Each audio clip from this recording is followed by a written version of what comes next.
Yooyaa ashamaa akkam jirtu nagaaf jaalli waaqayyoo bakka jirtan hundatti isiniif haa baay'atu. Kun YouTube channel Boonsaa Addisuu Guuteetii tarii haaraa yoo taatan subscribe gochuun maatii keenyatti dabalamaa amma gara odeeffannoo qabnutti dabarraa.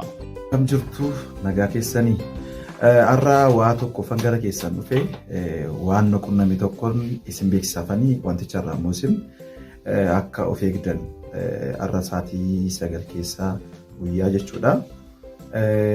Obboleewwan tokko lamaan bilbila koorratti narratti bilbilanii baankii daldala Itoophiyaa irraa hojjannaa akkaawuntiin kee amma aktiiv hin taane erga aktiiv gootee gara ji'a 3 guutteettaa teekistiin siif galee ture garuu dhattee teekistii kana ilaaltee aktiiv gochuu hin dandeenye kanaafuu bilooksii jalaa ta'uuf jedha naan jedhanii baay'ee na dinqisiiseen.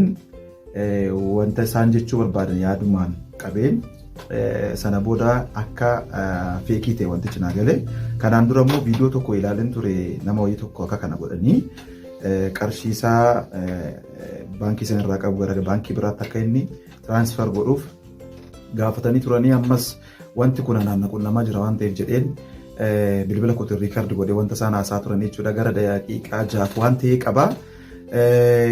Jarri Amaariffaan haasa'u afaan warra Amaaraatiin isin dhageessa wanta isaan jechaa ture walakkaatti ni jalaa cite wantichi immoo wanta isaan gaafatan sana isteeppii tokko deemnee gara dhuma isaati irratti wanti ni jiru tokko xiqqoon harkaa bannaan booddee gaafa deebisanii naa dawwalan immoo shakkanii cufanii sana booda amma bilbilichi cufaadha jechuudha. Bilbilicha isinittan himaa riikaardii kana dhaggeeffattu wanta akka kanaa kun yoo boru bilbila keessa irratti bilbilanii namoonni akka kanaa dhufanii waan akkasii godhisiniin jedhan of eeggannoo guddaa gootu jechuudha. Kanaaf dhaggeeffadhaatii namootaaf sheer gootu wanta kana sheer gootuu fi sana booda akka namni irraa of eeggatu gootu jechuudha. Hin taane taanaan garuu namoota baay'ee shawwaduu danda'u akka kanatti kanaaf irraa barattu jedhee wanta yaadeefidha. Riikaardii isaa isin dhageessisaa tokko lama sirriitti dhaggeeffadhaa wanti isaan naan jechaa turan. Mi kaስተመሮች አይደለም? እሺ በስልኩት ሞባይል ባንኪንግን ከፍቶ መጠቀም ጀምሯል። የት አካባቢ ነው እርሶ እየኖሩ የሚገኘው? ሩቅ ነኝ። ወደ ጅጅጋ ወጣ ብለዋል? ወደ ጅጅጋ አካባቢ ነኝ። ባንካችን በሚቀርቡት ቅርንጫፍ መጣችሁ አክቲቭ አስደርጉ። የእናንተም የመታወቂያ ቁጥር ካላስመዘገባችሁ አካውንታችሁ ይታገዳል ወይም ፍሮዝን ይደረጋል ብሎ ቴክስት ልኮልዎታል አይደለም? ለምንድን ነው አክቲቭ ያላስደረጉት? ምኑን? እናንተም የመታወቂያ ቁጥር። ኦኬ ሰሞኑን እሄዳለሁ ችግር የለም። ዛሬ መጨረሻ ቀን ሆኖ ነው ቴክስት እየተላከሉት ነበር ስልኩት አይሰራም። አሁን እዛ መሄድ አለብኝ? አዳምጠኝ እሺ። ያስከፈትከው አንተ የት ነው? እዚህ ጅጅጋ ነው። ያስከፈትከውም ጅጅጋ ነው? መልካም። ሆኖም ባንካችን 3 ወር በደሞ ቴክስት እየላከሉት ነበር። ቴክስቱን አይተው ስላልመጡ ነው ዛሬ የተደወለለት። እሺ ኦኬ። አንተ እናትም እና የመታወቂያ ቁጥር ባለማስመዝገብ አሁን ላይ አካውንቱ ፍሮዝ ሊደረግ ነው። እሺ ኦኬ እሺ። ስለዚህ አሁን ላይ ምንድነው እያደረገ የሚገኘው ባንካችን ለከስተመር የእናትም እና የመታወቂያ ቁጥር ፎርም ሊስት አለ እሱን እንሙላሉታል። ሲቀጥል ከእርሱ ጋር ምልክሎት 5 ቴክስቶች ይኖራሉ። ይሰማል አይደለም? ኦኬ። እነዛን 5 ቴክስቶች ይዘውልን በባንካችን ላይ ይመጣሉ በሚቀርቡት ሰዓት በሚመቸው ሰዓት በሚቀርቡት ቅርንጫፍ። እሺ እሺ እሺ። የእናት ስም ማን እንበል? የእናት ስም ፈይስቱ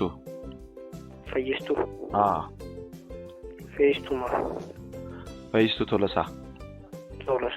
ኢትዮጵያ ንግድ ባንክ ላይ ይቆጥባሉ አይደለም?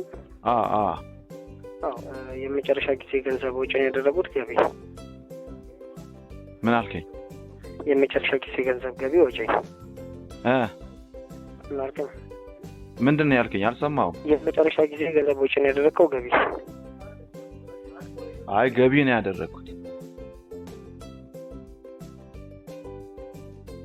qabeenyi yommuu baay'atu warri isa nyaatanis hin baay'atu inni horee garuu ija isaatiin ilaaluu malee maal bu'aa qaba. Lallaba boqonnaa 5:11 maaliin of jajjalaata?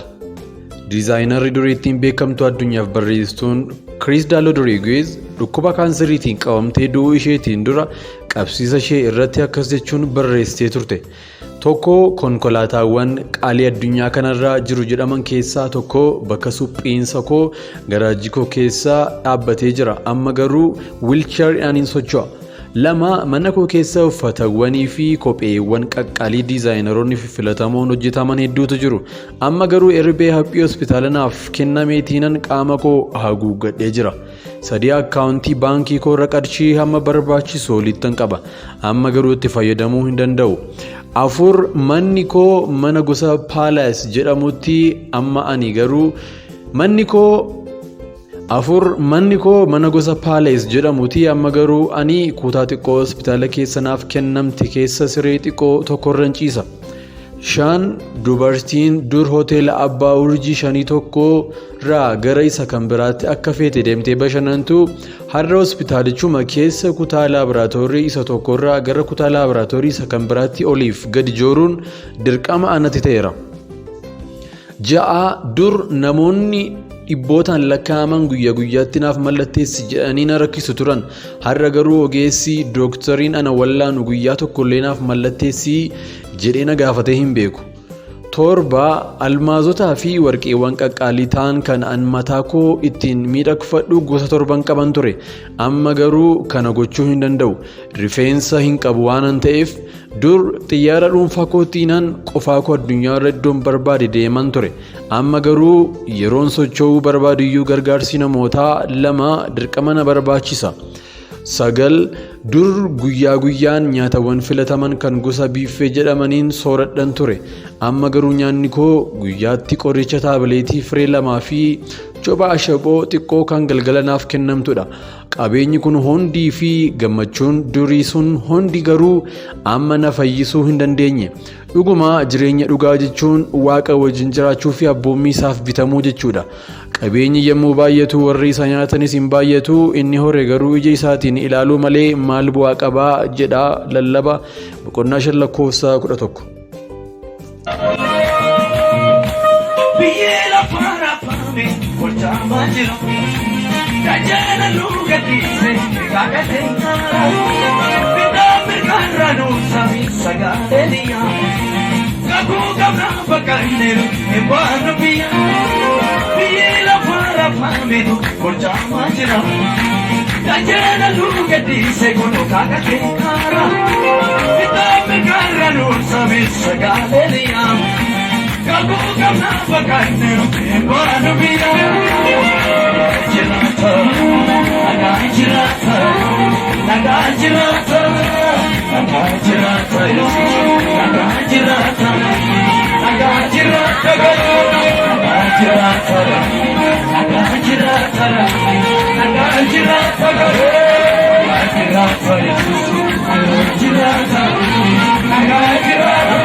Nagaan keessan baay'atu ani Pastor Dandanaadha. Akkaawuntiin kiyya Daandii Showdha.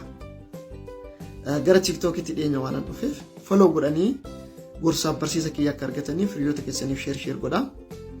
Gorsa gabaabaa tokkoon isin hin ga'a. Profaayilii kiyya kana jalatti baa'u irratti jecha akkas jedhutu jira. Dukkana injifachuuf ifa, soba gatii dhabsiisuuf dhugaa sirriitti mul'isuudha jedha. Kuni dhugaadha. Dukkana mo'achuuf yookaan dukkana gatii dhabsiisuuf maalummaa dukkanaa irra deddeebi'anii dubbachuu yookaan dukkana jedhanii sagalee ofii ol kaasanii weeddisuu miti. Dukkana nanaa deemedhanii kadhachuus miti. Furmaanni isaa ifa sirriitti qabsiisanii guuboo jalatoon ta'an gubbaarra kaa'uudha. Ifti sirriitti akka mul'atu gochuudha. Gaafa ifti ifee mul'atu dukkanni bakka gadhiisa waan ta'eef. Soba gatii dhabsiisuudhaaf dogoggora sirreessuudhaaf yeroo hundumaa waa'ee dogoggoraa irraa dubbachuu, waa'ee sobaa fi waa'ee sobduu irraa dubbachuu itti wal'aansoo qabu humna ofiitti fixuu osoo hin taane waa'ee dhugaa sirriitti dubbachuudha. Dhugaa mul'isuudha. Dhugaa gatii guddaa iddoo guddaa kennuudha. dhugaan sammuu fi laphee namaa keessatti bakka akka qabatu gochuudha. Gaafa dhugaan sirriitti mul'atu sobni dhokata, sobni iddoo gadhiisa. Gaafa wanti qajeelaan sirriitti dubbatamu wanti jallaan iddoo gadhiisa. Barsiisota sobaa fi raajii sobaa bakka dhabsiisuuf waa'ee raajii sobaa fi waa'ee barsiisa sobaa ganama galgala dubbachuu otoo hin taane waa'ee dhugaa isa ta'e waa'ee barsiisa dhugaa yookaan barsiisa dhugaa sirriitti kennuudha.